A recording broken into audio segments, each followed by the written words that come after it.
네, 여러분 안녕하십니까. 7월 31일 아침에 매일경제 시작하겠습니다. 먼저요, 오늘 조간신문에 실린 사진부터 살펴보겠습니다.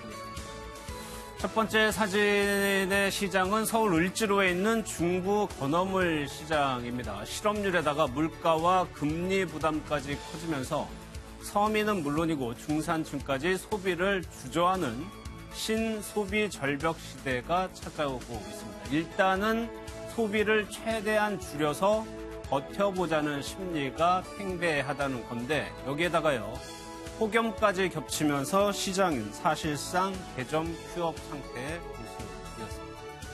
다음 사진입니다.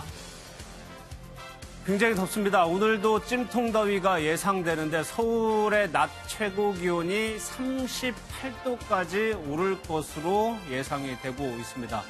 광화문 분수대에서 아이들이 물놀이를 즐기면서 무더위를 식히고 있는데 하늘은 청명한 하늘을 보여주고 있었죠.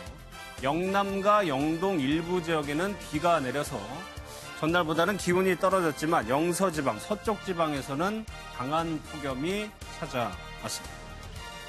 다음 사진입니다.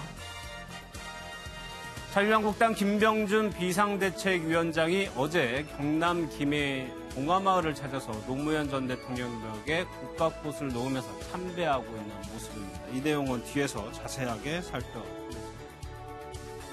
만평도 보겠습니다. 이재명 도지사네요. 지금 배 위에 지금 눈물을 흘리면서 앉아있는 모습을 중앙일보가 표현을 했는데 서럽다라고 썼습니다. 힘 있는 강자들이 나에게 하고 있다, 이렇게 주장을 하고 있죠.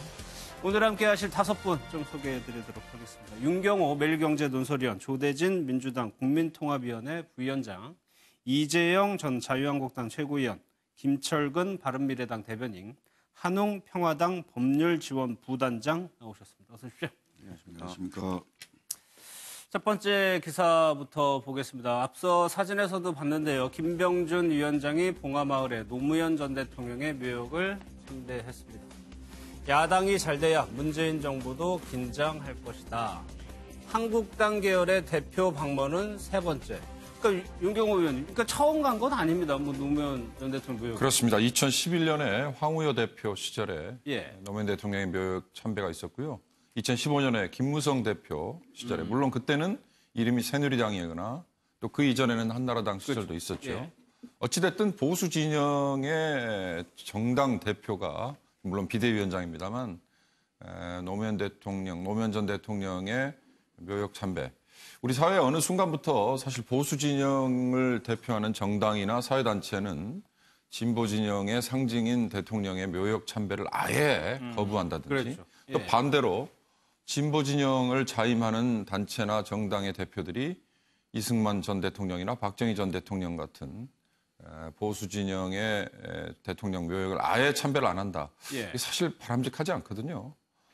정치라는 게 상대방의 얘기도 들어야 되는 건 물론이고 예. 상대를 포용하는 그런 자세에서부터 출발을 하는 건데 아예 나는 저들과 상종을 안 하겠다. 나는 내 지지자들만 보고 가겠다. 이건 결코 바람직하지 않기 때문에 김병준 지금 한국당 비대위원장이 물론 노무현 전 대통령과의 개인적인 친분 때문에 개인적인 인연 때문에 갔다고 하지만 예. 지금 어찌됐든 비대위원장을 맡고 있는 상황에서는 바람직한 행보다 이렇게 평가합니다. 일단은 보기 좋다는 그렇습니다. 말씀이시죠. 실제로 권양숙 여사하고도 면담을 했는데 두 전직 대표들이 봉화마을에 갔을 때하고는 어제 분위기는 좀 달랐어요. 일단은 안면이 못 있어서 그렇고요. 예, 이거는 뭐 사담이지만 저도 김병준 위원장을 모시고 권양숙 여사를 뵈러 간 적이 있었거든요. 예. 그 정도로 개인적으로 가까우십니다. 가깝기 때문에 뭐 그 개인적인 인연도 있고 그리고 노무현 정부 때 예전에 그 중요한 자리를 많이 하시지 않았습니까? 그렇기 예. 때문에 예전에 어떤 직함이 없을 때도 권양숙 여사를 뭐 자주 찾았던 걸로 제가 알고 있는데 그런 것과는 달리 아까 말씀 주신 대로 이제는 공당의 비대위원장이라는 직함을 달고 가지 않았습니까? 어떻게 보면 진영이 다른 쪽에 그 혁신을 위해서 그 감투를 쓰고 갔다는 점에서는 조금 어떻게 보면 감회가 새로울 것 같기도 하고요. 예. 그걸 바라보는 권양숙 여사께서도 조금 뭐 이렇게 조금 감회가 새로우셨을 것 같습니다. 어쨌든 한 가지 그 중요한 점은 김병준 위원장도 그 노무현 대통령께서 얘기를 했던 그런 가치들, 국민을 위한 가치들을 위해서 이루겠다 그 부분을 지금 언급을 하려고 가셨던 것 같고요. 예. 그러니까 야당이 살아야지 결국에는 문재인 정부의 성공도 뒷받침할 수 있다. 이 취지를 얘기를 했고 그 차원에서 내가 지금 이것을 맡은 것이다라는 설명을 하는 차원으로 지금 방문했던 걸로 보이고요. 예. 아마 권양수 여사도 덕담을 많이 해주셨을 것으로 생각이 됩니다. 예. 여기 헤드라인으로 본 것처럼 야당이 잘 돼야 문재인 정부도 긴장할 거 이 말 자체는 맞는 말이죠. 그런데 한국당 내에서 친노 행보에 대한 비판 목소리가 나오고 있다. 이재용 의원님, 글쎄 한국당 내부에서 이런 김병준 위원장의 행보를 보는 시각이 좀 엇갈리나요? 뭐 불편하게 생각하는 분들도 있는 것 같아요. 근데 제가 봤을 때 그 숫자를 굳이 따지자면은 예. 극소수인 것 같고 아... 지금은 물론 그 목소리가 큰 분들이 얘기를 하면 그것이 모든 사람들의 그 대변하는 것처럼 들릴 때도 있긴 한데 우려가 없는 건 아니지만 제가 봤을 때 대부분은 지금 그 김병준 위원장을 통해서 새로운 혁신과 보수의 변화하는 길을 찾을 수 있다면은 한번 기회를 주고 힘을 실어줘 보자. 예. 이것이 지금은 대부분의 의견인 것 같습니다. 긍정적으로 보고 있다는 말씀. 그렇습니다. 그런데 김병준 위원장이 혹시 노무현 전 대통령의 적자가 문재인 대통령이 아니고 나다. 이런 거를 좀 보여주려는 의도도 있다고 보세요? 근데 이제 그게 노무현 대통령의 적자가 누구냐에 관련된 그 논쟁도 뭐 일부 그 언론을 통해서 이제 조금 뭐 부추기고 있는 것 같다고 저는 생각을 합니다. 근데 저는 이제 개인적으로 그 노무현 대통령의 적자가 누군지는 뭐 어쨌든 국민들이 판단을 할 거고요. 그리고 예. 적자라는 것 자체가 노무현 대통령께서 서민을 위한 대통령이시지 않았습니까? 그렇기 때문에 서민을 진정으로 원하는 모습을 보여주면 그건 진보 보수 다를 거 없이 예. 국민들이 적자로 인정을 해줄 것 같고요.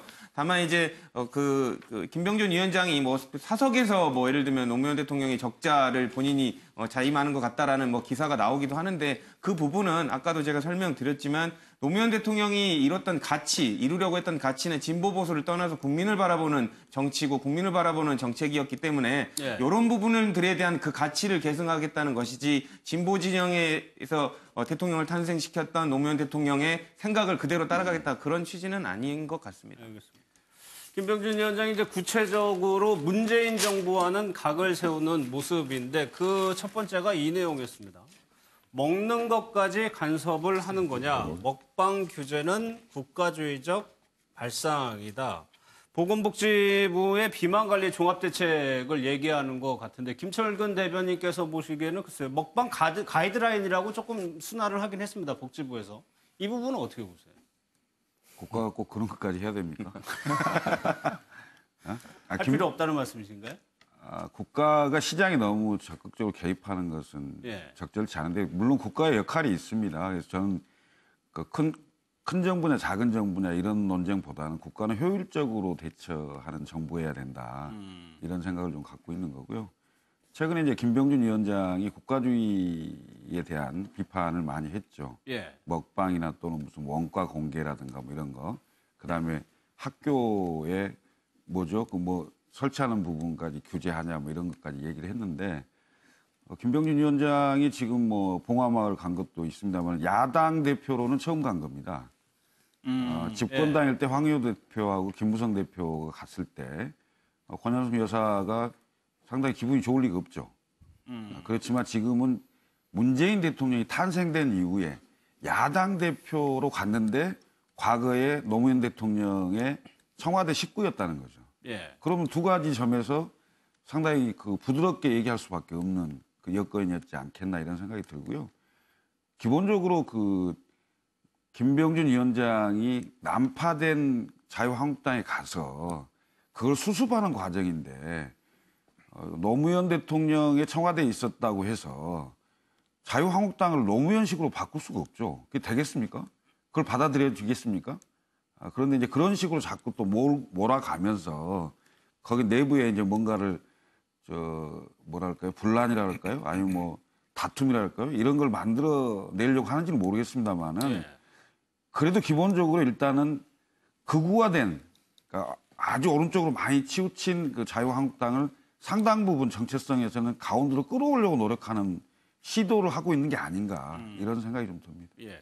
근데 윤경은 이 복지부의 이 가이드라인이 적절했느냐에 대해서 좀 논란이 상당히 좀 있었거든요. 먹방 관련해가지고. 그렇습니다. 그러니까 콘텐츠 제작에 있어서의 가이드라인일 예. 수도 있고요. 그다음에 국민 건강을 해치는 거를 막겠다는 명분 이거인데 저는 이 국가주의라는 얘기를 하면서 사실 정부와 국가의 개념을 조금 구분을 할 필요도 있다 이런 생각이 듭니다. 그러니까 정부의 역할이나 정부의 개입 이게 점점 커지는 거 이거는 어찌 보면 지금 이 문재인 정부 이전에도 예. 왕왕 있었던 거죠. 또 어찌 보면 국민들도 약간 이 양면성을 갖고 있습니다. 예를 들어서 뭐 물가 오르고 있으면 정부는 뭐하냐라는 얘기에 굉장히 익숙하게 언론도 그렇고요. 예. 그러나 한쪽에서는 정부가 가격에 개입하는 거는 절대로 해서는 안 되는 거다. 시장 경제 원리를 깨는 거다라고 얘기한단 말이죠.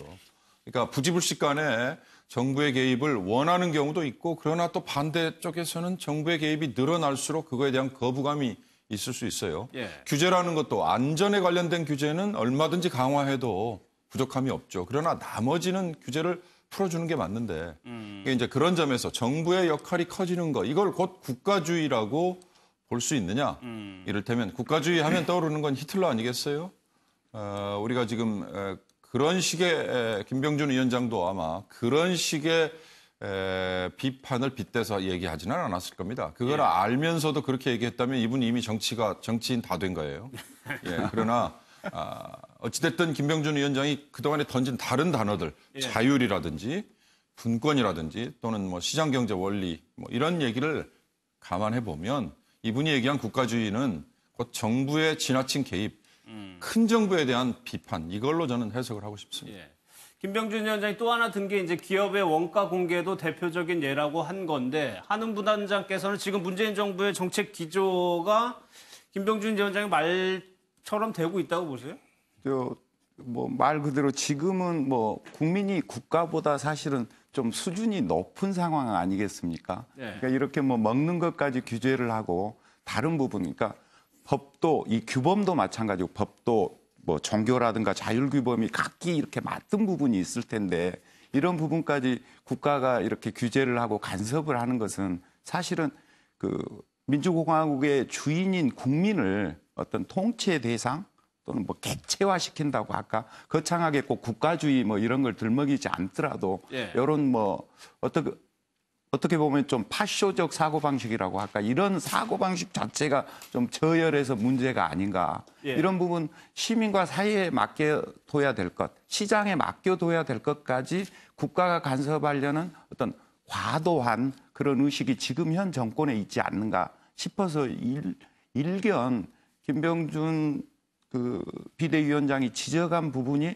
과히 틀린 지적은 아니다. 예. 이렇게 말씀을 드리고 싶습니다. 그래서 시장에 맡겨야 될 부분 그리고 시민사회에 맡겨둬야 될 부분은 자율적으로 그냥 자연스럽게 흘러갈 수 있게 해두는 그런 것들이 중요할 것 같은데 오히려 과도한 규제와 간섭을 쓸데없는 부분까지 오히려 신경 써야 될 부분에는 신경을 못 쓰고 예. 신경 쓰지 않아야 될 부분에 뭐 이렇게 신경을 쓰고 있는 것이 아닌가. 그래서 말씀드린 그대로 김병준 비대위원장의 지적이 과히 틀린 것은 아니다. 이렇게 말씀드리고 싶습니다.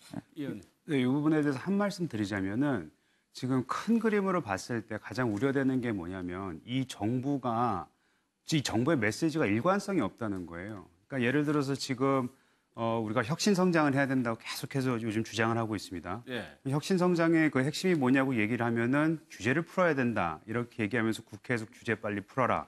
라는 얘기를 지금 많이 하고 있지 않습니까? 여당 측에서.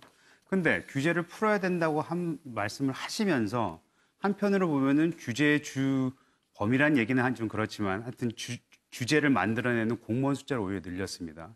그리고 이런 경우에도 규제를 오히려 더 만들어내는 것처럼 양상이 보이고 있어집니다.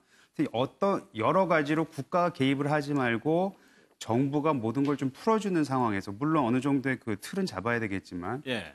그거를 하는 것 대신 오히려 규제를 강화시키니까 시장에서 아니면 전반적인 메시지가 도대체 너희들이 원하는 게 뭐냐 우리한테 원하는 게 뭐냐 제대로 된 그 가이드라인을 제시를 하고 규제를 풀 거면 풀고 말면 말으라는 그런 메시지를 던져줘야 되는데 이 혼돈되는 모습이 불안하게 만드는 거죠. 알겠습니다. 요건 조대진 부위원장 얘기만 듣고 마무리해야 됩니다. 네, 간단하게 저도 이제 좀 정부 측 해명을 좀 하자면 이제 규제를 풀어주는 게 당연히 좋죠. 근데 규제를 풀어주는 것하고 꼭 중요한 사안에 있어서 방치하는 것은 다릅니다. 그러니까 규제도 항상 다 나쁜 건 아니거든요. 필요한 규제가 있습니다. 그리고 아까 뭐 너무 사소한 부분에까지 국가가 신경 쓰느냐라고 비판을 해주셨는데 사소한 것이지만 국민 생활에 연관이 되고 깊은 문제를 일으킬 것 같으면 그게 신경 쓰는 게 바로 국가의 역할이거든요. 네. 사실상 목방 같은 부분 그리고 여러 가지 원가 공개 관련된 부분도 실제로 그냥 두면 그 개선이 될 여지가 없기 때문에 국가가 신경을 쓰는 부분이기 때문에 이런 부분들을 굳이 없던 불필요한 규제로 볼 것은 아니고 국민 생활에 직결되기 때문에 필요한 규제이지 그냥 놔두면 오히려 방치가 된다라는 부분을 좀 알아주세요. 여기까지 하겠습니다. 아니 근데 한마디만 죄송한데요. 한마디만 말씀드리면 곱창 많이 문재인 정부의 정책 기조가 지금 근데 핵심이 아니고. 그게 말씀하고 연관이 돼 있어서 그래요. 예. 곱창 맛있게 먹는 거 갖고 먹지 말라는 게 말이 됩니까? 저 거기까지만 먹지 하겠습니다. 말라는 얘기는 아닌 것 같아요. 알겠습니다. 산적한 경제 문제가 많은데 예. 이런 문제까지 국가가 신경 쓸 만큼 한가한 것이냐. 예. 이런 문제 제기를 하고 있는 것이거든요. 그러면은 좀 집권 세력으로서는 당연히 그런 비판에 대해서 뭐 엉뚱한 억지가 아니기 때문에 받아줘야 되는 그런 여유와 집권 세력으로서의 그런 이 진정성이 엿보이는 거 아니겠습니까? 예. 경향신문이 김병준 위원장의 행보를 아주 심도 깊게 실었습니다. 김병준의 새 보수 실험. 이정희 의원님한테 이거 여쭤보려고 했는데 반박정희 친노무현이라는 지금 노선을 가지고 있는데 김철근 대변인께서 아까 지적하셨듯이 반박정희 이게 가능하겠느냐? 자유한국당 내부에서. 어떻게 보세요? 일단은 그 제목 자체를 뽑은 데가 경향신문이니까 거기에 대해서 말씀을 많이 드리는 거는 부적절할 수도 있을 것 같은데요. 예. 반박이라고 생각을 하지 않고요. 그 해석을 그렇게 좀 뽑아낸 것 같습니다. 지금 김병준 위원장이 한 얘기 주장한 것 중에서 보면은요.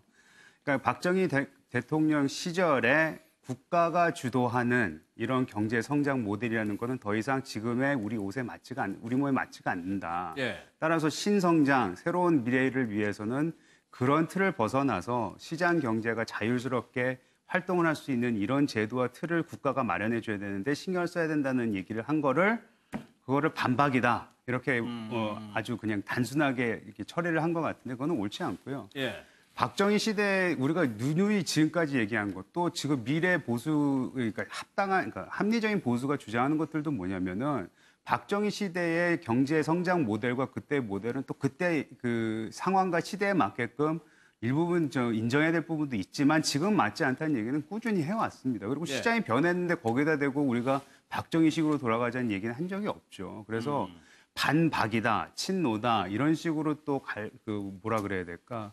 당내 분열을 또 일으키는 식의 이런 여론몰이라고 저는 생각을 하고 있습니다. 사실. 구체적인 워딩을 보면 이런 식입니다. 박정희식 국가 개입에 동의하는 사람은 같이 갈 수 없다. 근데 그거는 박정희식의 국가 개입을 하는 것을 동의하는 걸 요즘 누가 동의합니까? 그거에 대해서 너무 당연한 말을 했기 때문에 그걸 가지고 자유한국당이 맞아 박정희식으로 지금까지 해왔다는 얘기를 하려고 하는 거면은 모르겠는데 그거는 말이 안 된다고 생각합니다. 그 국가주의라는 단어를 계속 사용하잖아요. 그러니까 박정희 대통령 시절에는 사실상 국가주의고 전체주의 국가 비슷했잖아요. 그렇지 않습니까? 모든 게 국가 위주로 상정을 하고 진행했던 상황이기 때문에 그런 시절을 연상시킬 수 있도록 이른바 진보 진영 박정희 식의 그 국가 운영 방식이 문재인 아니냐라는 걸 연상시키는 거라고 저는 봅니다. 그래서 사실상 반박정희는 반국가주의고 지금 현재 그 국가가 너무 광범위하게 예를 들면 통상 우리가 이제 뭐 큰 국가 하면 진보 진영의 논리를 말하고 작은 정부 그러면 뭐 보수 진영의 논리 이것을 넘어서서 실제로 국가가 모든 걸 챙기고 뭐 하려고 하는 부분이 그 과도하다는 측면을 지금 박정희와 현재 문재인 대통령을 대비시키고 있는 게 아닌가. 그리고 지금 자유한국당 내에 가지고 있는 과거의 개발 독재형 그런 국가 개입 부분에 대해서는 없애고 싶은데 쳐내야 되겠는데 예. 그것을 과거만 쳐낸다고 될 일이 아니기 때문에 그것을 현재 정치 상황과 연결시키는 구도로 김병준 위원장이 사용하고 있는 게 아닌가 이런 생각이 좀 듭니다. 알겠습니다.